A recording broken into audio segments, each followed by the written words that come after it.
We're going to do a video on the S&P 500 with technical analysis, and we're looking at the S&P 500 E-mini futures contract. We've got a daily chart up here for you with a blue 200-day moving average, and we're going to show you daily, weekly, and then we'll discuss some algorithmically generated entry prices. Let's take a look real quick, see what's going on. This chart is basically, today was the 18th. There is the 18th. We had a within day bar. Essentially nothing happened today. And so let's discuss what did happen during the week. We had really a new high made here close to the 200-day moving average, which is interesting. You can see here it challenged it back in August, challenged it here, but didn't get close to it and sold down. And so I wouldn't call this a significant sell-off yet. It held this bottom today, so it didn't make a new bottom. But I would say that the fact that it didn't bump against it and consolidate around it, kind of like this did, is problematic for the S&P 500 rallying higher. It's still in a position to rally higher. It's not overbought, at least on a daily chart, and from a technical perspective, it looks fine.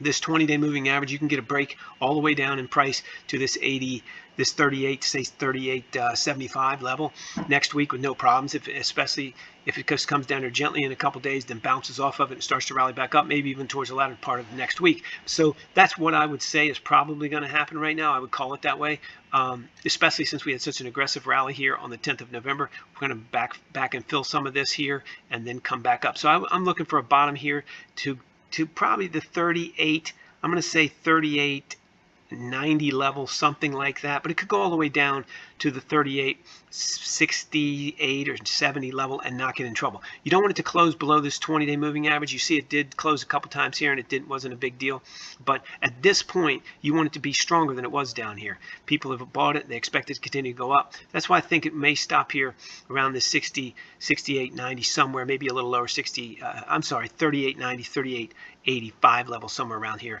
next week, and hopefully by Wednesday or Thursday it'll take to get there. You want it to gently come in there and then catch some buying support and then rally up. Let's take a look at the weekly chart.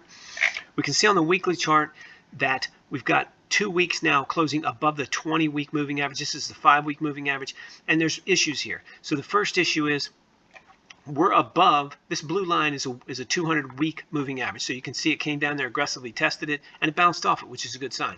But this lagging 5-week moving average is not a good sign. It's still below the 20-week. You can see here it took quite a while to get above it, and the rally fizzed out and turned right around and come back. You can see here we get a good rally, but it never even got above it. So this is very critical that the 5-week be above the 20-week, and it's not. And it's not on a bunch of currencies I've been looking at. You can see over here, I don't know why this is so aggressively out of touch, but if you look at this in the past here, we've always had really strong crossovers when we get really strong rallies, right? You get these strong, aggressive 5-week moving averages above the 20-week. This not in a good position. So that tells me that this market's overbought, even though I would not say it's parabolic. I would say that on a weekly chart, this market is a hair overbought.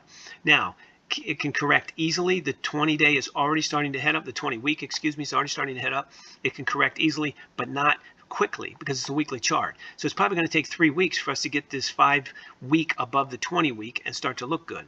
Now, if this price can hold up that long, that'll be great.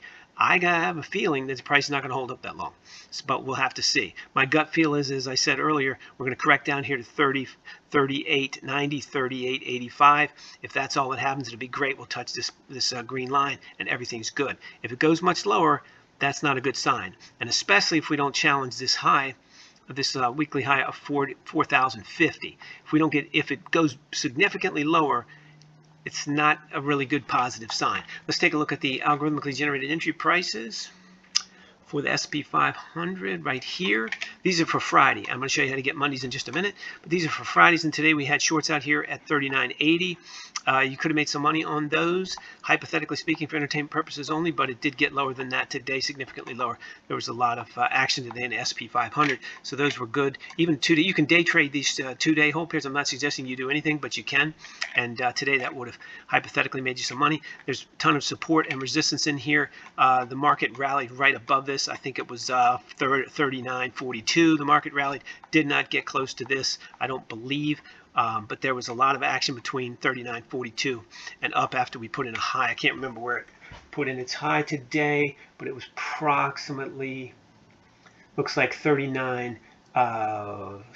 I believe for some reason I want to say it was 39.90 something, and it did not hit these resistance points. You can get access to all of this. The trend following today was flat. You can see here we have a 30-day trend following system built in here for the SP 500. These are all available on the website. And again, these are for today. Mondays are updated. And today, this trend following came out flat, which is extremely interesting to have a flat trend following indicator, especially this late stage of a little bear market rally. So you can get access to all of our stuff currently updated at rbamresearch.com. There's a link in the description below. Just follow it over there, put in your email address, and get access to 190 stocks, the major forex pairs, S&P 500 I just showed you, and the cryptos as well, all updated before 7 a.m. the morning of. If you come over early the night before, at about 6 p.m., you should get access to everything early. Again, free access, no credit card required. There's a free 14-day trial over there. Everything you've seen and heard is for entertainment purposes only, including our commentary and entry prices. Can't use them for anything but entertainment. Definitely trade at your own risk, and you should always do your own analysis. If you like these videos, you can get a custom one made just for you for your stock, forex, or futures. Just follow the link in the description. It'll give you details. If you like this video, please click the like button. If you want to subscribe, please do that. And if you have a great comment for us, please leave it in the comment section below.